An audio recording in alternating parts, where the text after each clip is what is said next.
Hey, what's up everyone? Jason Turley here, back with another video. Today, we'll be going over a very special review, and not a review of this fresh high top fade that I got today, but instead a review of a vulnerability research and binary exploitation course that I've been going through. And I wanted to just kind of showcase it. I don't think it really gets that much press, that much attention, and I just want to give my thoughts on it, introduce the course, give some alternatives if the course is a bit of out of your price range. Who do I think this course is good for, and some alternatives and things like that, as well as my personal thoughts and opinion on the course. So with that shaky intro out of the way, I'm going to go ahead and put on my thinking cap, my hacker hat, if you will, and we can get into the video.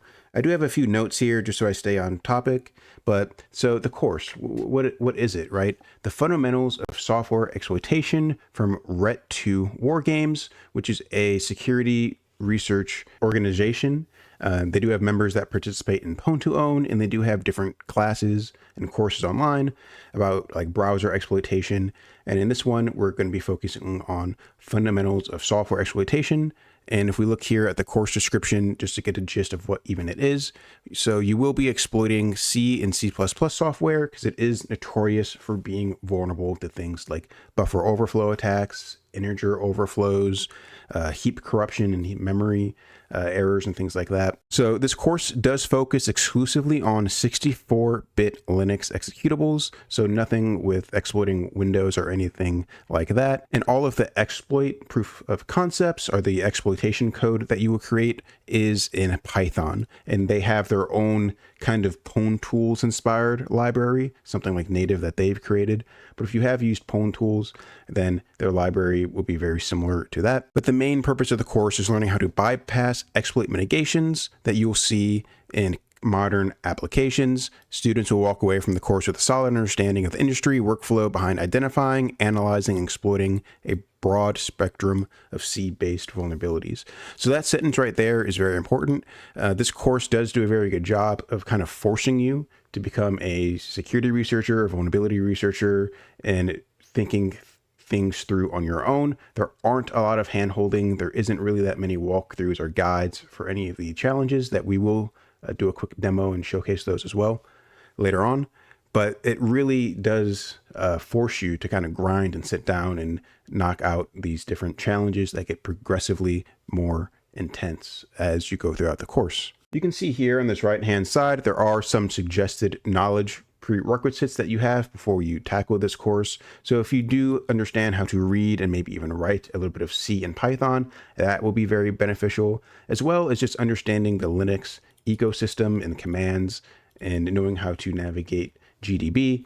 The course doesn't have GDB. It has like its own thing. WDB, I think, is Web Debugger, WDB, but it has very similar capabilities to the GNU debugger. So you can set breakpoints, you can run the code, you can disassemble it and things like that, and print out the contents of the stack and the heap in different registers. And then if you are familiar with low level concepts, so knowing how to read assembly code and what registers are. This is x64, so knowing the registers and the calling convention will be pretty helpful. If you're coming from an x86 background or ARM, the calling convention and the order of how things are either passed to functions on the stack or in registers will be a little bit different if you've never looked at x64 disassembly before. And the course does use a version of Binary Ninja as well. But if you are familiar using any of these other disassemblers that it lists here, then you're more than golden. So what is the course even about? So we see here, exploring the course, these are the different chapters or different modules that the course will go over. Everything from learning about C fundamentals, reverse engineering, so taking a challenge and being able to look at the assembly code, the x64 assembly, and either do like a crack me or piece together a password, things like that. Your classical memory corruption, so these are buffer overflows and write out of bounds and things like that. Shell coding, so if you can't use something like MSF Venom or any tool to create your shellcode, how can you create custom shellcode to get around some of the obstacles and roadblocks that they put in place for the challenges? Stack cookies, which is a security mitigation. A stack cookie is essentially a value randomized that will be put right before the return address on the stack.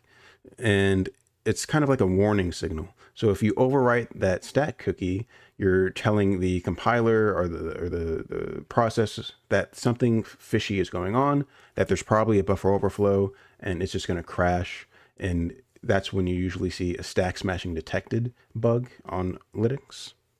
Return-oriented programming. So that's a mitigation. That's a bypass technique to get around DEP, data execution prevention, or NX, no execute. So what do you do when there is a piece of memory, like the stack, for example, where you can't actually execute code? You can read code, you can write to the stack, but you can't actually execute anything. You can't really run your shell code as you traditionally would in a normal buffer overflow. Here, you'd have to do something called return-oriented programming, and it does do a good job of kind of drilling that into your head and different ROP gadgets and techniques to execute your shellcode when data execute prevention, or NX, is enabled. They do have a version here, they call it missions. These are kind of like checkpoints halfway through or throughout the course that really test your knowledge on all of the modules that came before it. So when you're doing memory corruption, it's just buffer overflows with no mitigations. Then they'll add on things like stack cookies, and they'll add on other layers of exploit mitigations. And when you come to the missions, they're almost like final exams, I guess, right? Or midterm exams. Every chapter that came before it will be tested on in these different missions. So this is the IoT mission. And after that, we have ASLR. So randomizing the library addresses. So if you want to do return-oriented programming and you want to grab something from libc, some type of gadget, sure, that's easy enough to do. But what do you do if the addresses are randomized? How do you defeat that? How can you do that? Typically, there needs to be some type of leak that you can take advantage of. So it goes over that. Heap exploitation. So getting away from the stack and into a different region of process address space called the heap, where things can be dynamically allocated and freed. So you'll be doing, here, I can even show you. Let me scroll this over. So this is the dynamic area called the heap, where memory can be allocated and freed. Some of the exploits you will learn how to do are use after free and just manipulating the heap metadata and whatnot, and overriding function pointers to get your shellcode execution. So this one was my personal favorite. I really loved learning about heap exploitation. That was an area I was weak on. Here we have just miscellaneous bug classes, things like integer overflow issues, typecasting and truncation. What happens if you have like a unsigned integer and it wraps around, or what happens if you have a 32-bit integer and you try to shrink that down to like a short that's only a few bytes, things like that, and issues with uninitialized memory. And now we get a little bit more advanced. We do have race conditions. So what do you do when there is multi-threaded code, two threads going and accessing the same critical data, the critical section at the same time? One tries to read, one tries to write, for example. How can you kind of use that to your advantage and exploit and get some type of remote code execution or shellcode execution on the system? So that's the gist of the course. And then they have like their final series of missions. Infiltration mission is what they call it here. But let me actually open up my account. So let me scroll over here. So Ret2 Wargames, their platform does have a free demo that you can try out. If you're not sure if you want to fork over the money and actually pay for the platform, they do have a free demo that you can use and play around with. And just to see the layout and the organization of the content, is this something that you would even be interested in? When we're looking here at the platform, and I'll zoom out a little bit so it's a little easier to see, everything is done here in your web browser. So you won't be downloading any tools to your host machine or anything like that. There's no need to have a virtual machine or even a super powerful computer. You can use a basic laptop as long as you have internet connection, right? So some people love this web-based training. Some hate it. I think it's okay. I think everything is good enough to get the job done, right? Because your job is to learn the concepts, the material, and complete the different challenges that they have. So I think the web environment is fine. It's not ideal, but I think it's fine.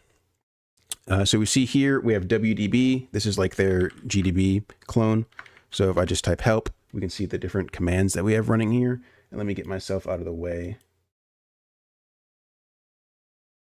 So if you ever ran help in GDB, this will look very similar, just different commands to interact with the debugger. And over here, we can see the C code. It is nice and pretty with syntax highlighting. So everything in the course is written in C. I don't think there is any C++. I believe it's all just vanilla C. So if you are very comfortable reading C, that's great. If you're not, that's fine. Maybe do a few simple programs to just get comfortable with C and all of its quirks, because this entire course, you're either going to be reading C source code or you're going to be reading x64 disassembly. So up here, we see these different panes that we have, these different tabs. So if I click here in the disassembly tab, we do see a very basic listing of the assembly. And then here on the left-hand side, we see the different functions. So if you click on like press enter, for example, it'll take you to the disassembly of the press enter function. If I hit the space bar, it'll take me here to like this graph view, and you can like click around. And if it's a function like this, that has many different branches, we can see all of that highlighted here. I personally really like the graph view, and you can just click and hit semicolon, and you can leave some type of comments and notes for yourself, which is a good practice to do when you are doing any type of reverse engineering. We also have this data section to read like read-only data, and then just basically the different metadata sections, the different read-only sections, the global offset table and whatnot, the data section where strings are defined. Then we also have the Python tab. This is where you'll be writing your proof of concept, your exploitation code. They do have something very similar to, what's it called? Pwn tools, right? You can see here we have calls to send line and read line. You guys can't see that. So we do have very similar functions and interactions, just like Pwn tools. We can define a process, and we can read a line, we can send a line. And we do have a little Python interpreter where we can do some math. And we can print strings, and we can kind of just test around and play around and whatnot.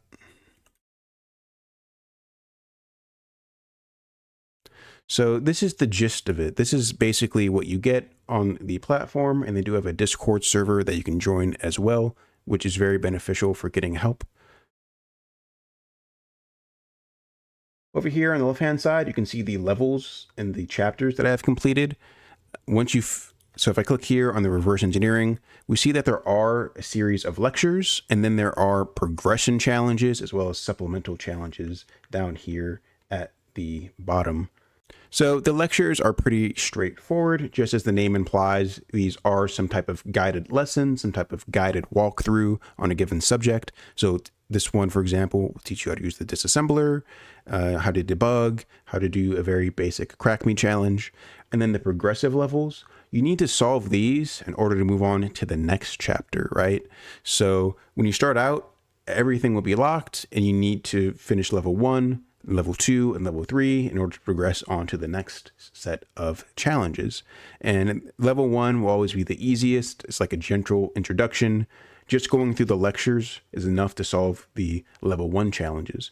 Level 2 gets a little harder. It's a bit trickier. It's medium. You might have to do a little bit of outside reading if you don't fully understand the concept. And level 3, these are very difficult. You need to have a very firm understanding of whatever that chapter is trying to teach you if you want to solve these hard challenges, especially as you get into later sections that are more complex, like bypassing ASLR and bypassing different things on the heap and data execution prevention to get your ROP gadgets in order. So it does get very difficult. I don't know if this is a ding or a diss against the course, but one thing that I don't necessarily love, each lesson is a set of CTF challenges, essentially. So if you do like CTFs, like I do, like that's the whole purpose of this channel, right? So if you really do love doing capture the flags, that's essentially what this course is. It's nothing like I guess like SANS, or if you've done any offensive security training, like the OSED or OSCP, it's not guided and structured like that. This is a vulnerability research course taught through Capture the Flag challenges, where the guides do not hold your hand. They will introduce you to the topic, but it's up to you to understand and figure out what you need to do and how to accomplish that task. If you get stuck, there are no walkthroughs, there are no videos. It is all on you. Or if you really do need help, go into the Discord, and where there's just a community of helpful people who are also going through the course, and they kind of just tell them what you're stuck on, what you've tried to do, and where your mind is at, where your thought process is at. And someone will help you, right? Someone will extend an olive branch and try to solve the problem with you, or try to walk you through. No one's really just going to give you the answers, because that would defeat the purpose, right? If they just hand you the answers. But they will kind of help guide you and show you where you might be stuck on, and where you might need to read additional resources on. And then the supplemental challenges down here, and they're cut off. These supplemental challenges are essentially just bonuses. You do not need to complete these in any way, shape, or form. They're just there for additional learning. Here, if I go to ROP and I just click on level 1, I want to show an extra tab that we now have. So we see here at the top, we have the disassembly, the data, the source code, we have Python, but there's this additional one, ROP, return-oriented programming. So if you've ever used tools like ROPR or anything to kind of help you find ROP gadgets, that's essentially what this is. So if I want to find, a return, or if I want to find a pop RDI instruction, you can come through here and it will filter out the different instructions and gadgets. So if I say pop RSI, is there anything in any gadgets like that? Like, cool, here's that offset into libc. If I want a pop for any register, I can kind of just hit dot, right? And this is kind of like their wild card. But I did want to kind of showcase and highlight that real quick. So this is essentially the platform. Let me touch on the pricing and certification process, because I did not do that. So we come over here, Ret2 Wargames online training offerings. I'm on the personal plan. I just paid out of pocket for this. I'm not being sponsored or anything like that. This is completely of my own free will and just something I want to showcase with the community. There is the professional plan, and then if you're working with a team, you have this team enterprise plan as well. So I'm on this professional plan. I get 3 months of access. So right here, 3 months of access is $400 or $399, I guess. However, when I initially paid for this course several months ago, the price was $299. So for 3 months of access, I only had to pay $300. Somewhere along those lines, in the past few months, they increased the cost of the course from $300 to $400. So I would imagine as the course gets more popular and it grows, maybe it'll go to $500. I'm not sure, but it has increased from when I started it to now. And about halfway through the course, so like, let's say you pay for 3 months of access, a month and a half goes by, you will get an email notification saying, hey, you're about halfway through with your course. Would you like to extend your time? So I was able to get another 3 months of access for half of my price. So instead of paying $300 again, I only had to pay $150 and I got 3 months. So I would assume you pay $400 here for your initial 3 months. And then if you need more time, you can extend that for half the price. So $200. But I just want to put out that disclaimer, that caveat, I guess. When I paid for the course, it was only $300 for 3 months. And I thought that was an amazing steal, especially when you're looking at offensive security training, when you're looking at SANS and things like that, which are in the thousands of dollars. I thought $300 was a steal. I think $400 is still fine. It is getting more pricey, and that's kind of like an annoying thing of cybersecurity training. It is just expensive in general. So it's up to you if you think that price is worth it. The course is very well structured. I think it's one of the best binary exploitation or one of the best software exploitation courses out there. However, it is a set of capture the flag challenges that are structured very well. They are structured very well, but they are essentially CTFs. It's not really going to guide you or hold your hand. it really wants to emphasize and grow that security and that researcher mindset of I'm trying, I hit a wall, I'm stuck. Okay, take a break, come back, reanalyze so I can attack it differently. So it really is on you to finish the course, and you will have to grind through certain portions. If that's not something that's your cup of tea, if you want something more structured, more guided, something that will hold your hands more, this might not be the course for you. And I will showcase a couple alternatives at the very end. So this is the price for the personal track, the personal payment plan. There is no certificate of completion. However, for the professional one, so I guess if your company's paying for it or if you're going to pay out of pocket, same access, but you do get a certificate of completion. And I think we can actually click here and it'll actually show us what the certificate looks like. Yeah, so it's just a certificate of training. Personally, that's not something I really care about. I'd rather have the knowledge. I don't care about the digital creds or the paper. But some people really do love having these signed certificates of completion, these certificates of training. So if that is something you want, consider paying the $1,500 price. And they do have some discounts for students as well. So you can click there and see if that's something you're eligible for.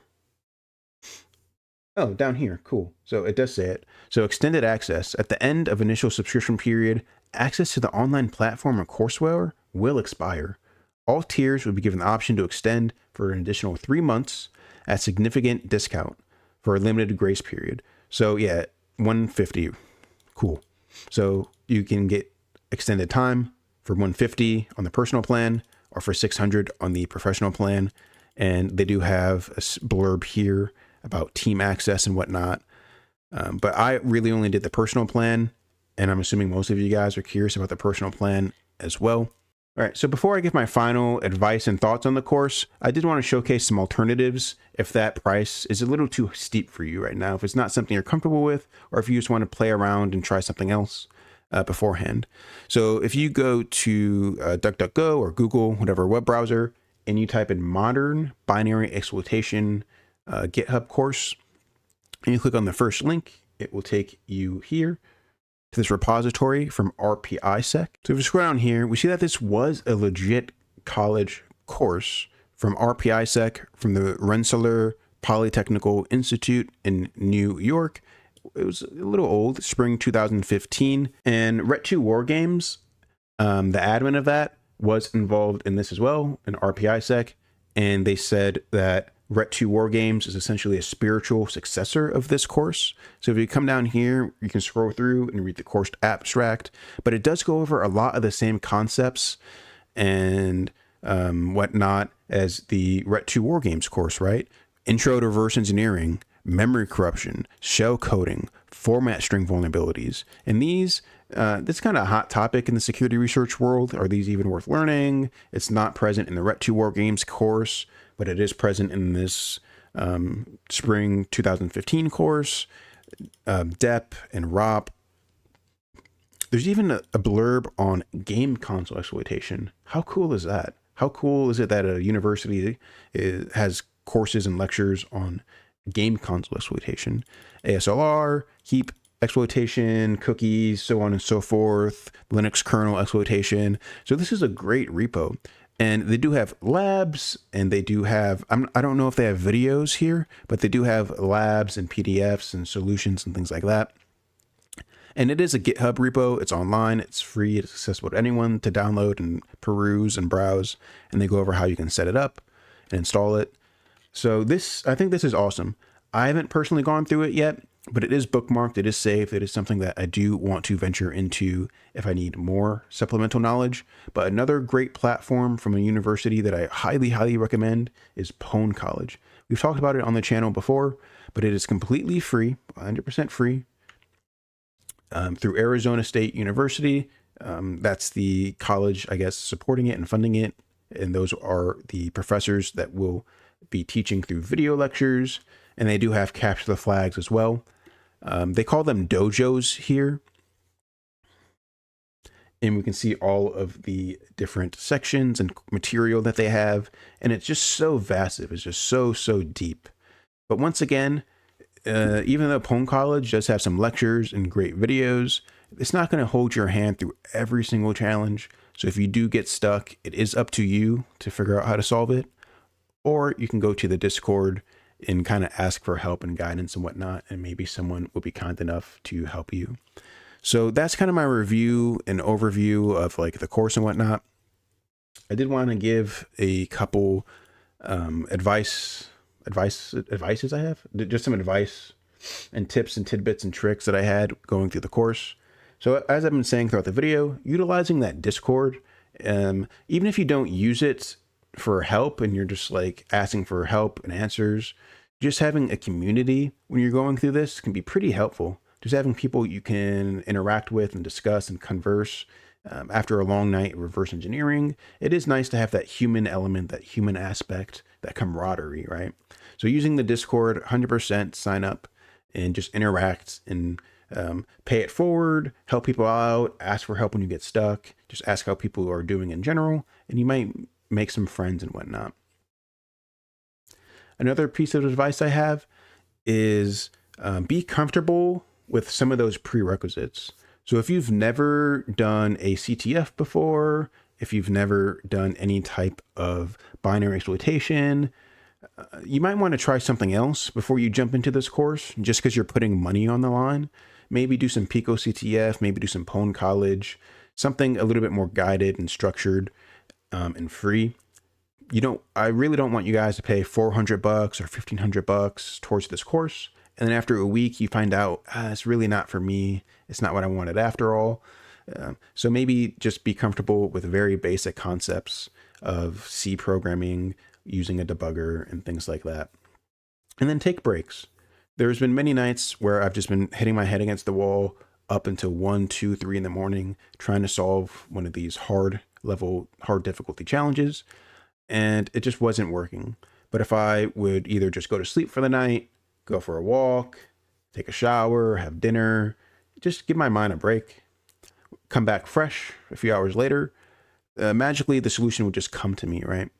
So the course is a grind. So if you're not someone who kind of wants to like just put their head down and hack away and grind on a challenging platform like this might not be the best learning experience for you. At least for me personally, I know it was a huge grind, right? But overall, I really did enjoy the course. I learned a lot. In order to solve the hard level challenges, I think you really do need a solid understanding of the material. So if you want to exploit a heap use after free vulnerability, you're going to need to understand how malloc works and how free works and function pointers and things like this.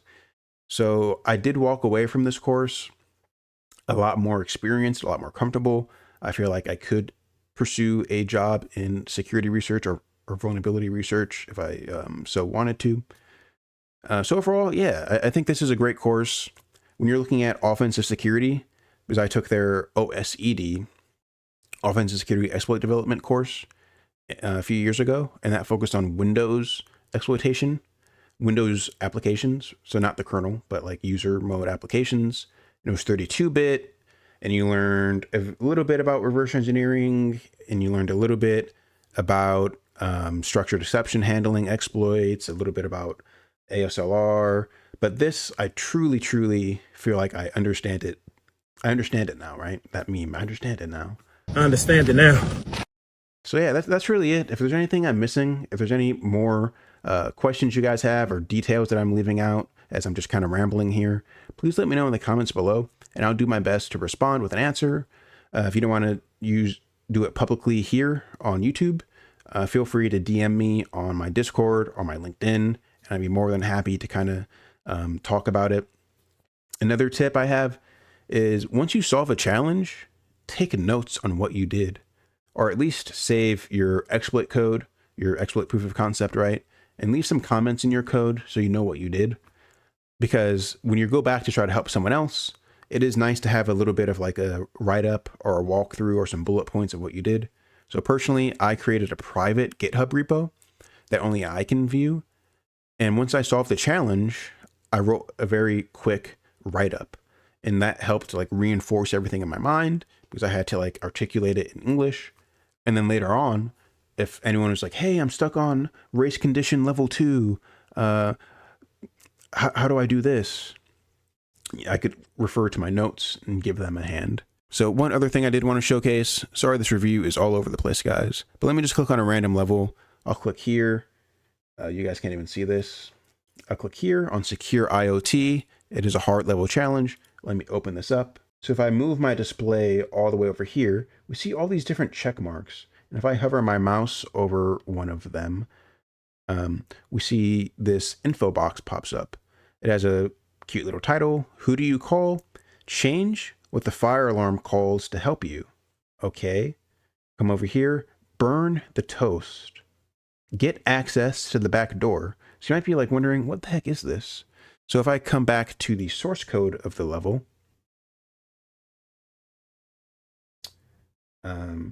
it would make sense to read through the source code first. This is a simulated secure IoT system where you have like a smart fridge and a smart toaster and everything. And those check marks that we saw are like checkpoints. They're objectives. They're there to help like guide you. So you're not just blindly looking at the source code. It kind of is like, all right, first you need to figure out how to burn the toast. All right, well, what does that mean? So if we come here, we see there are different functions like toggle the light bulb on and off, make toast. So if you look at the function for creating toast in the toaster, and I know how silly that sounds, we can see that there might be some type of like integer overflow or buffer overflow there. And then we can trigger something by calling this fire department function. And we see that there is a function pointer here that we might have to overwrite later. So those checkpoints are kind of there to help guide you throughout the level. And that's very helpful. That's probably the most structured thing you have throughout the levels. Those little hints, those little, I guess, clues of what to do next. So that's really it. I don't think there's anything else I had to ramble about. So hopefully this was helpful. This video has been a long time coming. I wanted to make it a few months ago. But when I first recorded it, I wasn't happy with it. So I redid it and then I procrastinated. So if I left anything out, guys, please don't hesitate to ask in the comments down below or just DM me on LinkedIn or Discord. And as always, guys, hopefully you enjoyed this video. Like, comment, and subscribe. As always, take it easy, and I'll see you guys in the next video.